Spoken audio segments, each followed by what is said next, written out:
अभी तक हमने दो ऐसी प्रजातियों की संस्कृति की बात की जिसको मैंने पूर्व में कहा था छोटी अर्थव्यवस्था, चाहे वो अरावाक की हो या इसके अलावा दूसरी संस्कृति हो। ये दोनों संस्कृतियां ऐसी थी जो स्वतंत्र थी, कोई राजतंत्र नहीं था, आदि आदि।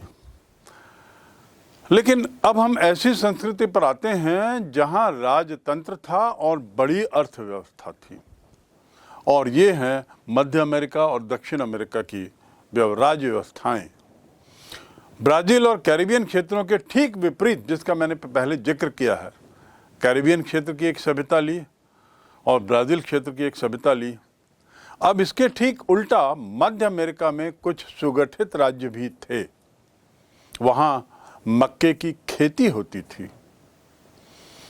ये जो तीन सभ्यताएं यहाँ की हैं, इनके नाम हैं माया, एज़टेक और इसके अलावा इनका। इन जनसमूहों की नगरीय सभ्यता का प्रारंभ हम यहाँ देखते हैं। आने वाली नगरीय सभ्यता का ये आधार बनती हैं, जबकि कैरिबियन और ब्राज़ील की सभ्यताएं पूरी तरह से नष्ट हो जाती हैं और किसी भी तरह के अवशेष या पांडुलिपियां हमें उपलब्ध नहीं हैं। उनकी पुरानी प्राचीन काल की सभ्यता को जानने के लिए, उनकी संस्कृति को समझने के लिए इसके ठीक विपरीत ऐसी तीन सभ्यताएं मध्य अमेरिका में पनपी जो बाद में नगरीय सभ्यता को जन्म देती हैं। नगरीय सभ्यता से हमारा तात्पर्य है, जैसे कि सिंधु घाटी की सभ्यता को नगरीय सभ्यता कहा जाता है, ऐसा ही इनका, एज़टेक और माया, ये तीन संस्कृतियों का जन्म हुआ। इन शहरों की वास्तुकला को आप देखें, इसकी भव्यता को देखें, इसके अवशेषों में जो बारीक काम किए गए हैं, तो सभी लोग इसको मंत्रमुग्ध हो जाते हैं। तो अब हम सबसे पहले आते हैं एज़टेक सभ्यता पर। एज़टेक, माया और इनका। इसमें एज़टेक के बारे में सबसे पहले बात करते हैं और इसकी शुरुआत होती है 12वीं सदी से। जो दो अन्य सभ्यताएं हमने पढ़ी, ब्राज़ील की, कैरिबियन क्षेत्र की, वो 15वीं-16वीं शताब्दी के आसपास कोलंबस के आने के बाद की हैं। लेकिन 12वीं सदी में ये जो सभ्यता है, मैक्सिको की मध्यवर्ती घाटी में आके बसते हैं और उत्तर से आते हैं कहीं से। ये वहाँ के स्थानीय निवासी थे, लेकिन माइग्रेट कर गए थे। और मैक्सिको का जो नाम है, ये उनके मैक्सिली देवता के नाम पर पड़ा है। तो मैक्सिली देवता के अनुयायी उत्तरी अमेरिका से बड़ी संख्या में मध्य अमेरिका की ओर आते हैं और एक जगह बसाहट होती है और एक संस्कृति का जन्म होता है। उन्होंने कई वहाँ की जो क्षेत्रीय जातियाँ हैं, छोटी छोटी संख्या में उनको परास्त किया, उनके साथ लड़ाई हुई, उस क्षेत्रों को हड़पा और पराजित जनजातियों से कर वसूल करने लगे। अर्थात वे लोग वहाँ के एक तरीके से क्षेत्रीय मुखिया बन गए। एज़टेक जो समाज है वो श्रेणीबद्ध था। श्रेणीबद्ध से तात्पर्य है कि वहाँ पे बाकायदा एक हायरार्की थी। अभिजात वर्ग था, पुरोहित थे, राजा था, दरबारी थे, अधिकारी थे। ऐसी कोई चर्चा या जिक्र हमने पुरानी दो सभ्यताओं में हमने नहीं की है। लेकिन यहाँ पर इनकी एक खासियत थी कि ये एक श्रृंखला में बद्ध तरीके से, श्रेणीबद्ध तरीके से अपना कार्य चलाते थे। इनमें अभिजात वर्ग के लोग, जिसमें पुरोहित हुआ करते थे, इन्हें बड़ा ऊंचा स्थान मिला हुआ था, पुरोहितों को प्रतिष्ठा मिली हुई थी।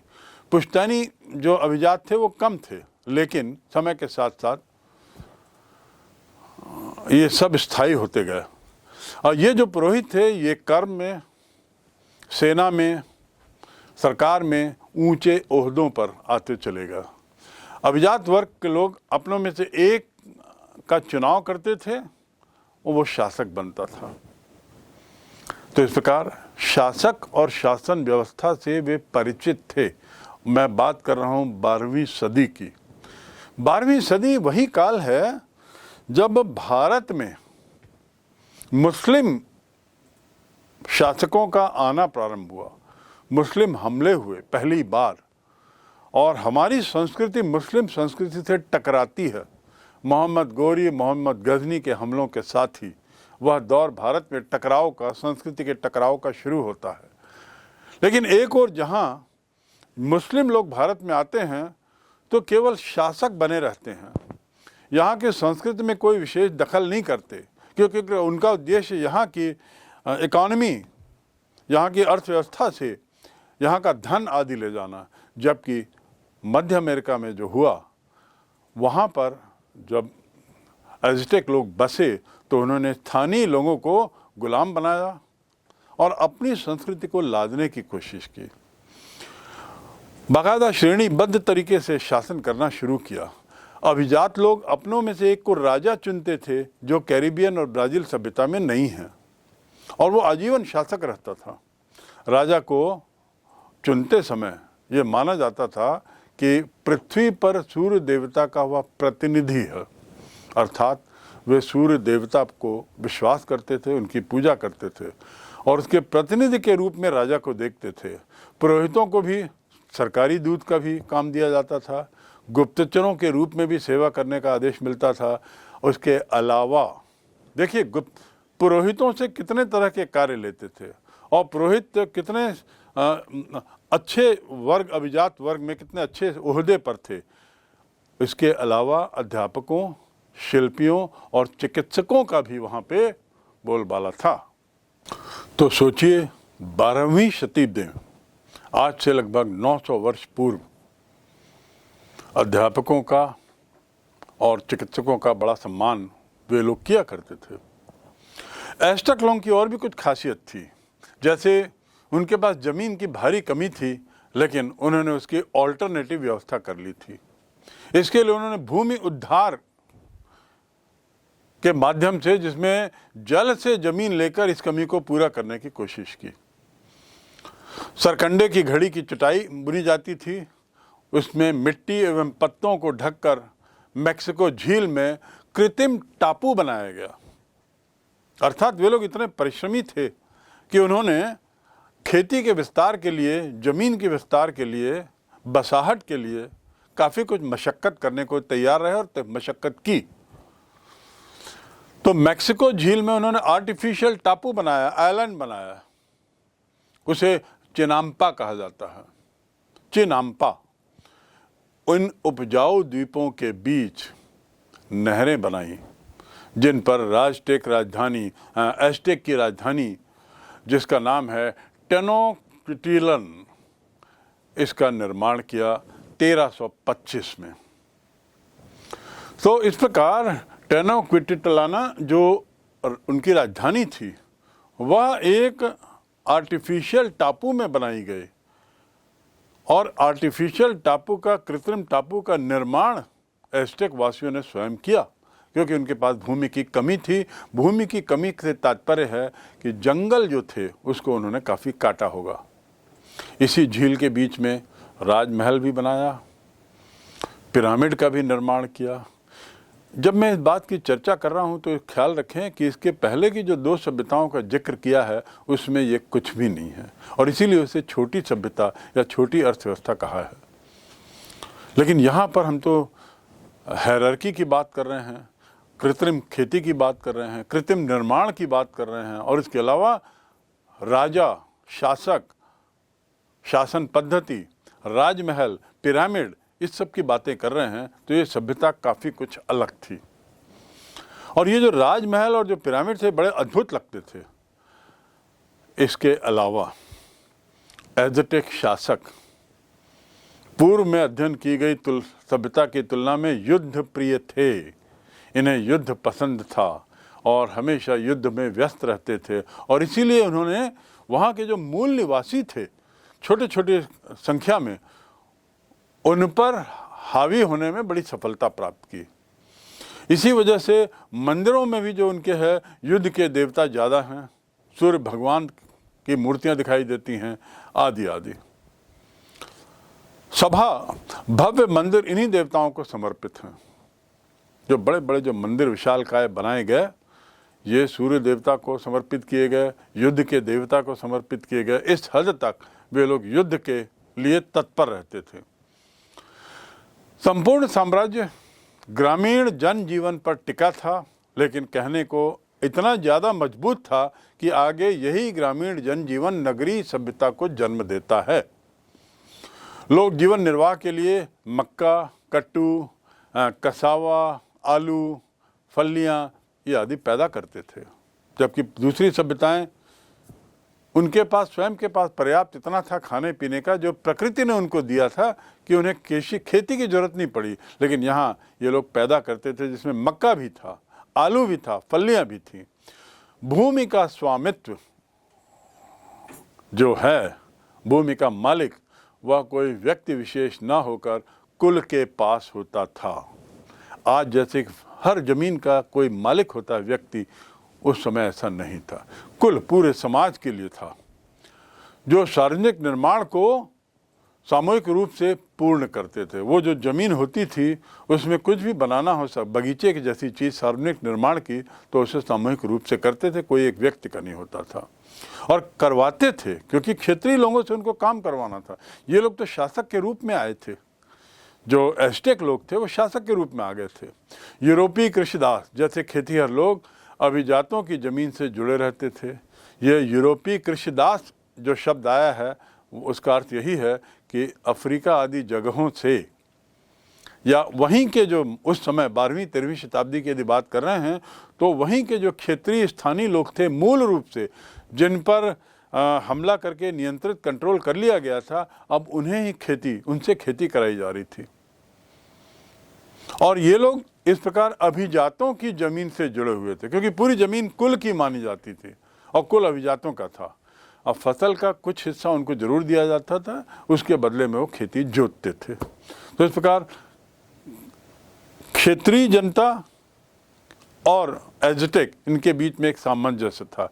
कुछ गरीब लोग जरूर अपने बच्चों को बेचा भी करते थे अपनी आर्थिक दैनंदिनी की आवश्यकताओं को पूरा करने के लिए। तो उस जमाने में खरीदने बेचने की प्रक्रिया भी प्रारंभ हो गई, छोटे स्तर पर ही सही। एज़टेक लोगों के बारे में कुछ और बातें, वे इस बात का पूरा ध्यान रखते थे कि बच्चे स्कूल अवश्य जाएं, अर्थात शिक्षित जरूर हों, अर्थात पढ़ लिख कर पढ़ने लिखने की आवश्यकता पर उनके मन में किसी तरह के सवाल नहीं होते थे। कुलीनों के बच्चे जो हैं वो काल में काक एक जगह हुआ करती थी जहां पढ़ते थे। जगह मतलब स्थान नहीं, काल में काक समझ लीजिए एक तरह का स्कूल, जहां पर केवल कुलीनों के बच्चे पढ़ते थे। वहां केवल अधिकारी और धार्मिक नेता बनने की तालीम दी जाती थी। वहीं बाकी जो बच्चे थे जो काल में काक में नहीं पढ़ते थे, वो टेचो पेल्की में पढ़ते थे। अब ये अंतर देखिए शुरू हो जाता है वहाँ पे आना, समाज में अंतर। मैंने बताया कि जो समाज था उनका श्रेणीबद्ध था।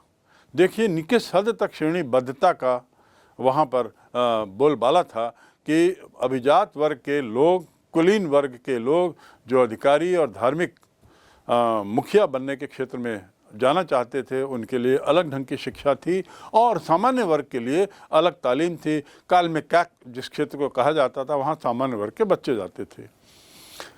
वहाँ पे उन्हें इतिहास पढ़ाया जाता था, पुराण पढ़ाया जाता था, उनका पुराण, धर्म, उत्सव, गायन आदि की शिक्षा दी जाती थी।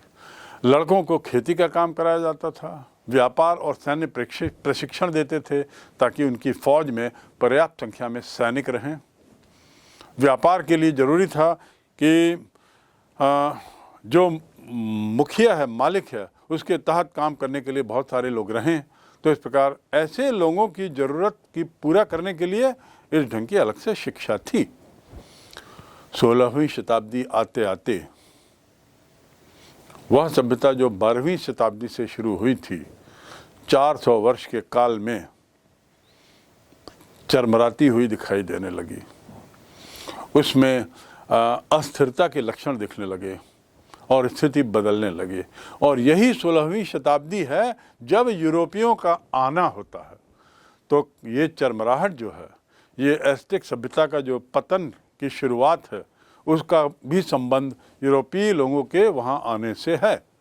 कुछ जीते हुए लोगों ने, जो वहाँ जीते हुए थे, अभिजात वर्ग के थे, वे भी असंतोष का कारण बनते हैं, वे भी अस्थिरता का कारण बनते हैं। और ऐसे लोग कुंठाग्रस्त होकर इन राजाओं के चंगुल से स्वतंत्र होने का प्रयास करने लगते हैं।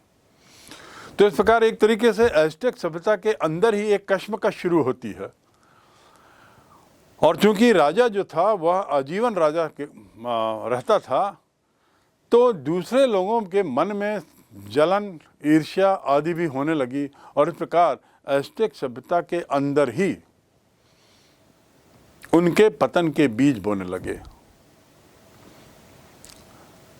ये 16वीं शताब्दी की बात है। अब हम आते हैं दूसरी सभ्यता पर, जिसका नाम है माया। माया सभ्यता ये भी उतनी ही विशिष्ट सभ्यता है जितनी कि एज़टेक और इनका। बल्कि कहना चाहिए कि माया सभ्यता संभवतः यहाँ की सबसे महान सभ्यता मानी जाए। मेक्सिको की माया संस्कृति, उसने 11वीं से 14वीं सदी में काफ़ी उन्नति की। ये जो सभ्यता थी मेक्सिको में थी। माया और मेक्सिको याद रखने का तरीका, तो ये भी 11वीं शताब्दी से प्रारंभ हुई और 14वीं 15वीं शताब्दी तक ये बड़ी परिपक्व हो गई और काफ़ी उन्नति की। लेकिन 16वीं शताब्दी आते आते इनमें भी पतन शुरू हो गया, इनका भी ह्रास शुरू हो गया, इनकी भी राजनीतिक शक्ति कम होने लगी। और निश्चित रूप से उसका कारण था यूरोपियनों का आना बढ़ता ही गया, दिनों दिन बढ़ता ही गया। माया सभ्यता, जैसा मैंने बताया, 11वीं से 14वीं सदी, 16वीं सदी आते आते राजनीतिक शक्ति का ह्रास इनमें भी हुआ। लेकिन इसकी एक विशेषता थी, और वह विशेषता भव्य स्थापत्य कला, अर्थात विशाल भवनों का निर्माण, शानदार भवनों का निर्माण उन्होंने किया। साथ ही खगोल विज्ञान, एस्ट्रोनॉमी, एस्ट्रोलॉजी, लेखन कला, कैलीग्राफी, कैलेंडर आदि में बहुत इनकी रुचि थी। देखिए, समझने की आप कोशिश करिए। मैं बार बार आपको स्मरण करा रहा हूँ कि हम एक ही क्षेत्र में उत्तरी और दक्षिण अमेरिका में किस प्रकार अलग अलग तरह की सभ्यताएं देख रहे हैं, और इन सभ्यताओं की श्रृंखला में माया श्रृंखला कुछ अलग ही है, जिसकी रुचि स्थापत्य कला में थी, खगोल विज्ञान में थी, लेखन कला का जिक्र पहली बार किसी सभ्यता के तहत आता है, और कैलेंडर की बात भी होती है। ये जो है तत्कालीन विकसित सभ्यताओं में से एक थी विश्व की। जहाँ रही भारत की बात, तो भारत में तो सभ्यता बहुत बहुत पुरानी रही है, और 11वीं 14वीं शताब्दी में तो भारत काफ़ी ऊंचे पायदान पर था। लेकिन मेक्सिको में जब माया सभ्यता पनपती है, तो वो मात्र 400-500 साल रह पाती है। फिर राजनीतिक कारणों से इसका पतन होना शुरू होता है, और अंत में समाप्त भी हो जाती है। मक्का यहाँ भी बोया जाता था, और मक्का इनकी मुख्य फसल थी। एज़टेक के अलावा माया में भी मक्का और मुख्य फसल, और उसको लेकर उत्सव। जब फसल काटी जाती थी तो बड़े धार्मिक कार्यक्रम होते थे, जैसे हमारे यहाँ होते हैं फसल कटान के बहुत सारे पर्व होते हैं। तो उसी तरह वहाँ पर भी पर्व मनाया जाता था, और खेतों में काफ़ी खेती। इससे पुरोहितों और शासकों को इस संस्कृति के विकास में काफ़ी मदद मिली, क्योंकि मक्का उनका स्टेपल फूड था, मूल भोजन था। और यदि भोजन पर्याप्त है, उसकी गुंजाइश है, तो सभ्यता को विस्तृत होने में कोई दिक्कत नहीं होती। एक बात ख्याल रखें कि माया सभ्यता न कोई साम्राज्य था, न राजनीतिक इकाई। ना साम्राज्य है, ना ये राजनीतिक इकाई है। ये छोटे छोटे शहर और ग्रामों की सांस्कृतिक इकाई थी। इस बात को ख्याल रखेंगे, ये बहुत ही अलग बात है। माया जैसे एज़टेक सभ्यता में एक राजनीतिक इकाई थी, श्रृंखलाएं थी, माया में ऐसा कुछ नहीं है। यहाँ पर जो संस्कृतियाँ थीं वो गाँवों में बसी थी, शहरों में बसी थी। कई शहर और गांव आपस में जुड़े हुए थे। यहाँ के स्मृति चिन्ह, जो स्मारक जो मिले हैं, वो ये बताते हैं कि केंद्र जो था वो शहरों के अधीन, और इसके साथ ही टीकल, कलमकल, पुलैंग, कोपान माया सभ्यता के शासकीय वंश, अर्थात कई शासकीय वंश वहाँ हुए, और ये शासकीय वंश अलग अलग क्षेत्रों में अपना वर्चस्व रखते थे, लेकिन साथ ही एक दूसरे से जुड़े रहते थे। तो पुनः इस बात को दोहरा दूं और इसको हाईलाइट करना जरूरी है कि ये सांस्कृतिक इकाई थी, कोई साम्राज्यिक, राजनैतिक या साम्राज्यिक इकाई नहीं थी। शहर व उत्सव जो भी होते थे वो इन बस्तियों में, माया बस्तियों में छोटे छोटे चबूतरे पाए जाते हैं। हर माया बस्तियों में क्रीड़ा स्थली थी, हर माया बस्तियों में मेहराबी मंच थे, स्नानागार था, विशाल पिरामिड थे, और ये हर जगह था, और सब फिर भी एक दूसरे से जुड़े हुए थे। जैसे मैंने 4-5 वंशों का पूर्व में नाम लिया। नाटक खेलने के लिए मंचों का निर्माण किया गया, अर्थात थिएटर बने, घरों को लकड़ी से बनाया गया और छतों को ताड़ के पत्तों से ढका जाता था। इतना ही नहीं, शहरों में लंबी चौड़ी सड़कों का निर्माण किया गया, लंबी चौड़ी सड़कें बनाई गई, और चौड़ी सड़कों का नाम भी दिया गया, उसको स्कैप कहा जाता था। देखिए, लेखनी में भी वो पारंगत से ऐसा पूर्व में बता गया।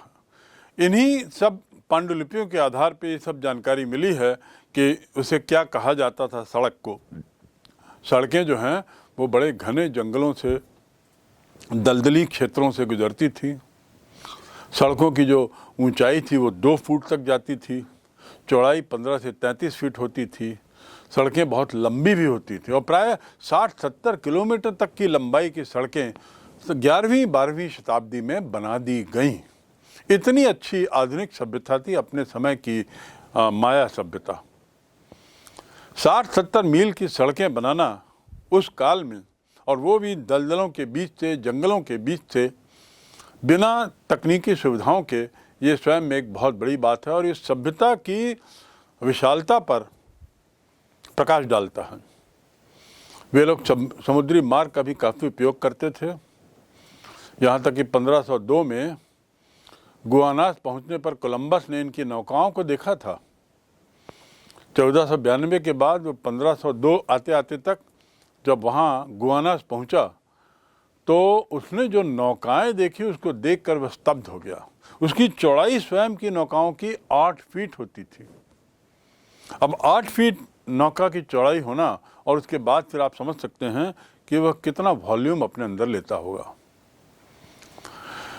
माया के लोग अपने मुखिया को हेलक यूनिक के नाम से बुलाते थे। मुखिया का पद भी आनुवंशिक होता था। पिता के पश्चात ज्येष्ठ पुत्र जो है वो उत्तराधिकारी होता था, और यदि वह अयोग्य है तो उसका छोटा भाई इस पद पर आता था। तो अर्थात ये जो परंपरा है आनुवंशिक हस्तांतरण की, सत्ता हस्तांतरण की, यह परंपरा माया सभ्यता में थी। हेलक यूनिक के अंतर्गत उसके नीचे स्थानीय सरदार लोग रहते थे जो उनके असिस्टेंट का काम करते थे। उन्हें या तो अहाऊ कहा जाता था या बाताबोब। अहाऊ या बाताबोब मात्र उनके अंगरक्षक ही नहीं थे, बल्कि प्रशासनिक कार्य और अन्य कार्यों में सहायक के रूप में काम करते थे। इन आनुवंशिक पदाधिकारियों के अलावा नगरों की देखभाल के लिए नगर परिषद होती थी, जिसमें उपमंडलों के सरदार होते थे। नगर परिषद के सदस्यों को आकुच या बोप के नाम से कहा जाता था, और इस प्रकार नगर परिषद जो है वह अपने क्षेत्रीय एरिया में, क्षेत्र में आने वाले नगर की देखभाल के लिए, सुरक्षा व्यवस्था के लिए, सफाई के लिए कार्य करती थी। इसके अलावा नगर परिषद कई तरह के झगड़ों का भी निपटारा करती थी। दूसरे शब्दों में उस समय किसी न किसी बात को लेकर झगड़े होते रहते थे, तभी तो झगड़े की बात आई। कई प्रकार के झगड़ों के होते थे। जन सामान्य का भी निरीक्षण करते थे, साथ ही पुजारी के संदेशकों का भली भांति पालन हो रहा है कि नहीं ये भी देखते थे। इस सभ्यता में नौकरशाही काफ़ी मजबूत थी। नौकरशाही अर्थात ब्यूरोक्रेसी, BUREACRACY, ब्यूरोक्रेसी, ये भी बहुत ताकतवर हो चली थी। तो राजा और उसके बाद ये ब्यूरोक्रेसी। अब जैसा मैंने बताया, माया सभ्यता में कोई केंद्रीय शासन नहीं था, कोई राजनीतिक इकाई नहीं थी, लेकिन विभिन्न क्षेत्र थे, क्षेत्रीय इकाइयाँ थीं, संस्कृति के आधार पर बटी हुई, और हर संस्कृति का अपना मुखिया होता था। उस मुखिया के अंतर्गत सरदार होते थे, उनके जो उनके सहायक का काम करते थे, और फिर नगरों को देखने के लिए नगर परिषद होती थी, जो कई तरह के दायित्व निभाती थी, जिसमें झगड़ों को निपटाना भी एक काम था।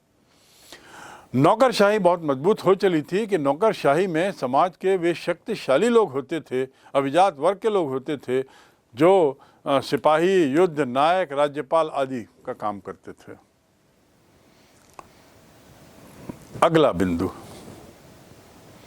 रही बात आम लोगों की। आम लोग व किसान प्राचीन काल से ही इन्हें एक निम्न श्रेणी का दर्जा दिया गया है, और वही स्थिति यहाँ भी थी। यद्यपि वे कृषक लोग जो होते हैं वे हमारे पोषक हैं, लेकिन इतिहास बताता है कि प्रारंभ से ही किसानों का दर्जा जो है वह समाज में थोड़ा कुछ नीचे रहा, और यहाँ भी कोई अलग बात नहीं थी। यहाँ भी उच्च वर्गों की सेवा में ये लगे रहते थे। निम्न वर्ग के व्यक्ति राज्य को नजराना देते थे, भेंट दिया करते थे। किसानों को कृषि का एक भाग दे दिया जाता था और बाकी उसको जमा कराना होता था। कटाई, बुआई, मार्गों का निर्माण ये इन्हीं क्षेत्रीय मजदूरों से, स्थानीय मजदूरों से कराया जाता था। इमारतों का निर्माण, जिसका मैंने जिक्र किया, भव्य इमारतें, इसके निर्माण में भी इनकी मदद ली जाती थी। और साथ ही साथ वहाँ बंदी भी हुआ करते थे। जो लोग अपराध किए हुए हैं, सजा याफ्ता हैं, झगड़े में जो शामिल हैं, उन लोगों से मजदूरी करवाई जाती थी बंदियों के रूप में। तथा देवी देवताओं को खुश करने के लिए भी इन्हीं बंदियों की बलि दी जाती थी। तो आप सोच सकते हैं कि किस तरह से माया सभ्यता एक अलग स्तर की सभ्यता थी। इसके अपने रीति रिवाज थे, अपना रहन सहन था, अपनी जीवन शैली थी। इनके देवी देवताओं की पूजा बड़े विधि विधान से होती थी, विधि विधान से करते थे, और साथ ही फसलों की कटाई बुआई के दौरान भी अनुष्ठान करते थे, जैसे आज भी होते हैं। चाक, यमकॉक्स इनके मुख्य देवता थे। चाक जो हैं वो वर्षा के देवता कहलाते थे। यहाँ पर मैं आपको पुनः ये कहना चाहूँगा कि प्राचीन काल में जितने भी देवी देवता हुए, उनकी व्युत्पत्ति मूल रूप से प्राकृतिक गतिविधियों से हुई।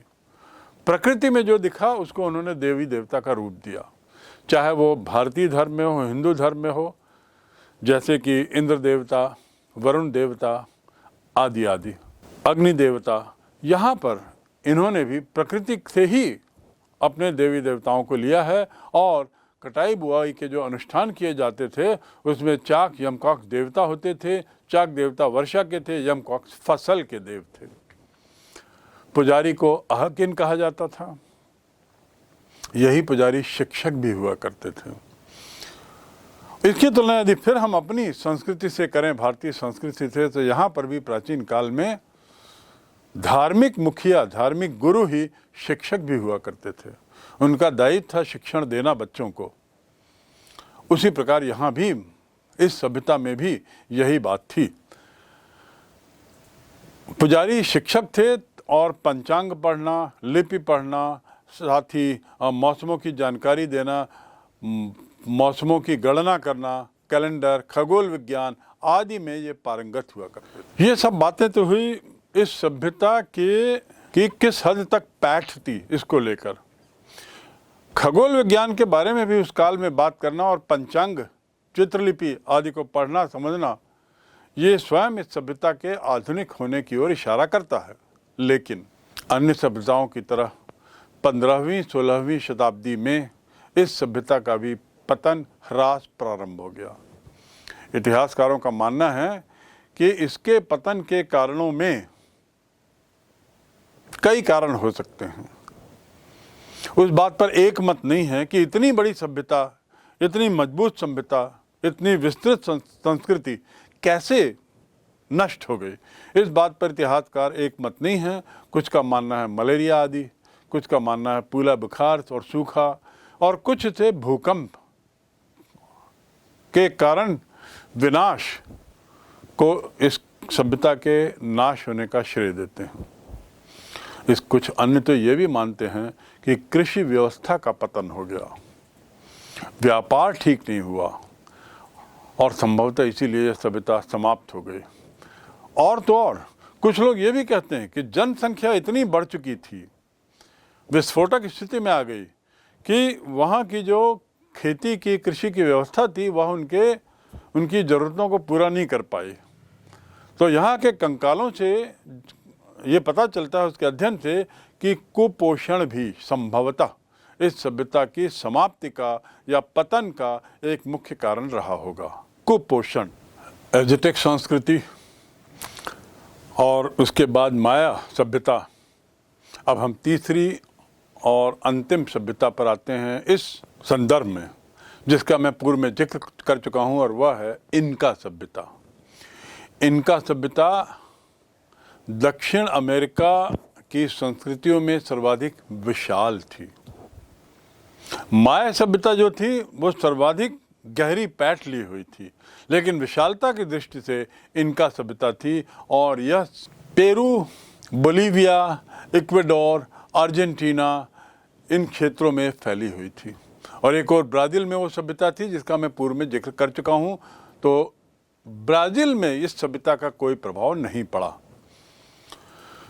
इसकी भी शुरुआत, इनका सभ्यता की शुरुआत भी 12वीं सदी के आसपास देखी मानी जाती है। इस सदी में मैंको कपाक में कुजको ने अपनी राजधानी बनाया। ये 12वीं शताब्दी की बात है, तो 13वीं शताब्दी में इनका लोग काफ़ी शक्तिशाली हो गए। इनका वासियों ने शहरों को जोड़ने वाली सड़कों का निर्माण किया और इस प्रकार अपने को इंटीग्रेट करने की कोशिश की, एक दूसरे से जोड़ने की कोशिश की। 20,000 किलोमीटर तक लंबी सड़कों का निर्माण हुआ। राजधानी तक पहुंचना कठिन नहीं था, लोगों को मनोरंजन में भी आसानी होती थी। सड़कों की सभी तरह की सुविधाएं सड़कों से जुड़े होने पर जो थी वो उनको मिलती थी। साथ ही सूचनाओं का भी आदान प्रदान संभव हो गया। सड़क निर्माण के कारण नदियों पर झूले पुल भी निर्मित किए गए। जो इनका का 9वां शासक था वो बहुत शक्तिशाली और राज्य विस्तारक था।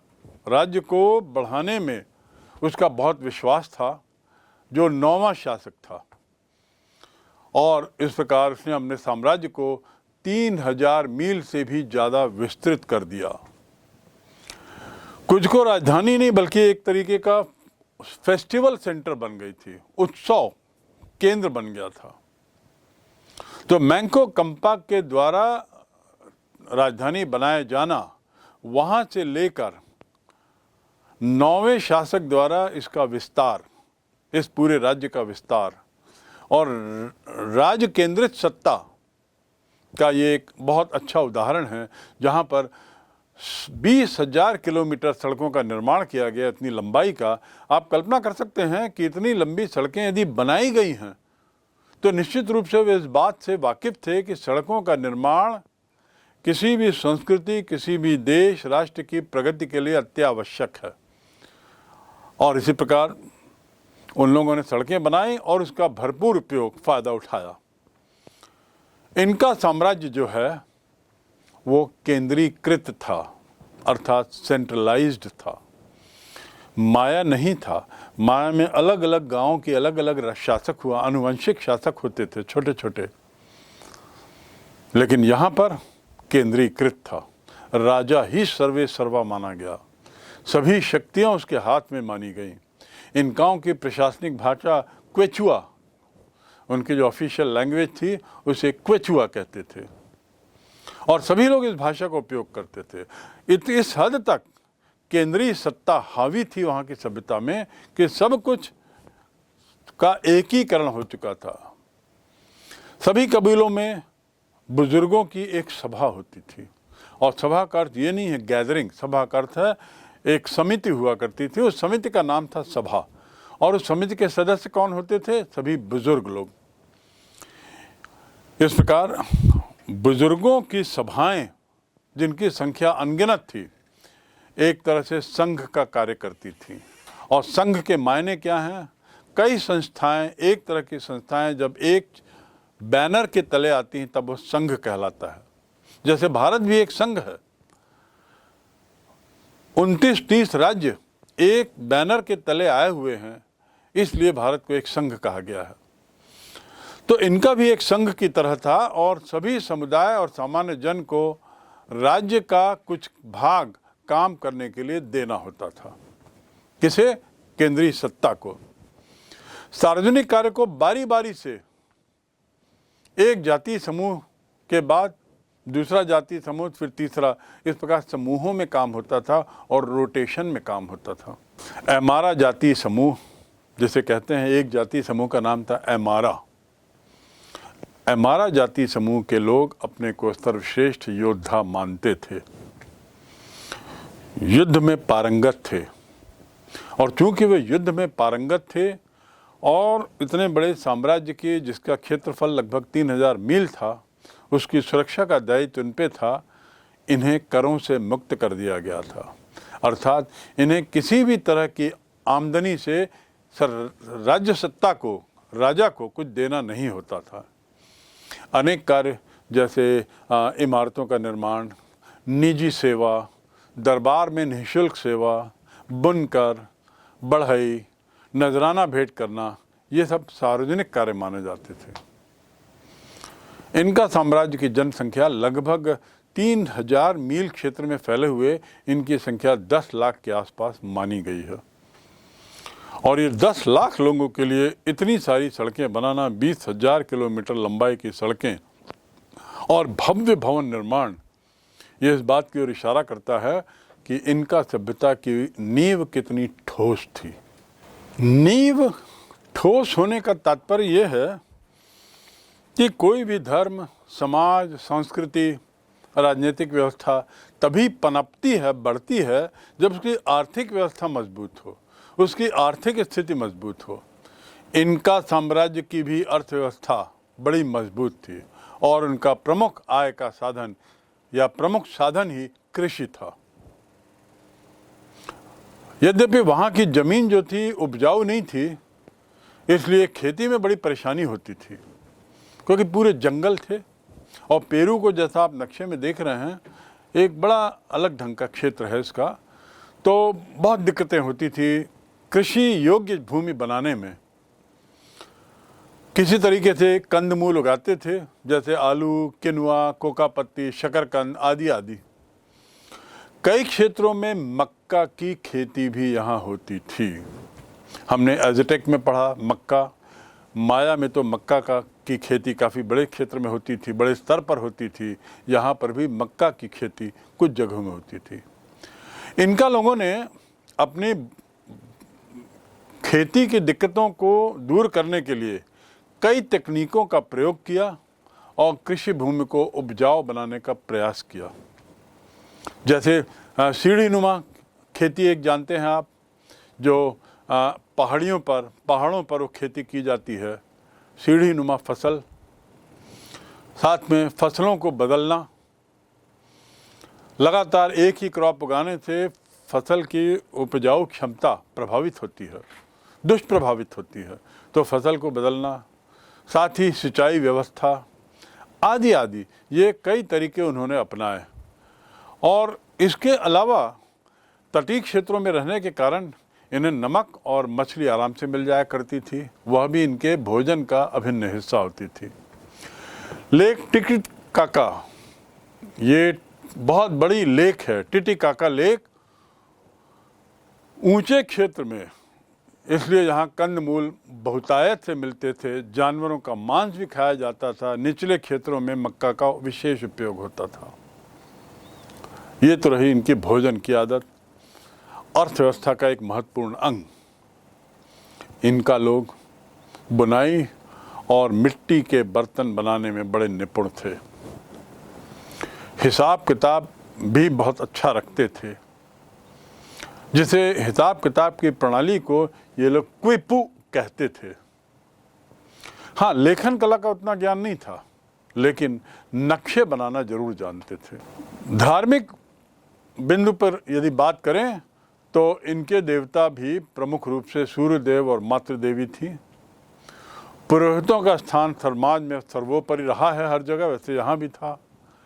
मंदिर निर्माण भी बड़े भव्य थे और सोने का ये लोग काफ़ी प्रयोग करते थे, लेकिन महत्व नहीं देते। देखिए, प्रयोग करना और महत्व देने में अंतर है। प्रयोग करते थे क्योंकि ये बड़ी सरलता से वहाँ उपलब्ध था, सोने की वहाँ प्रचुरता थी, इस हद तक कि उससे भवनों को चमकीला बनाया जा सकता था। हाँ, लेकिन कांच यदि कोई दे रहा हो सोने के बदले में, तो कांच को लेना ज़्यादा पसंद करते थे, क्योंकि ज़्यादा चमकीला होता था, ज़्यादा भड़कीला होता था। तो सोने को उपयोग तो बहुत किया, लेकिन उसको महत्ता नहीं दी। मंदिरों में इसीलिए काफ़ी सोने का उपयोग किया, क्योंकि अच्छी मात्रा में उन्हें वह उपलब्ध था।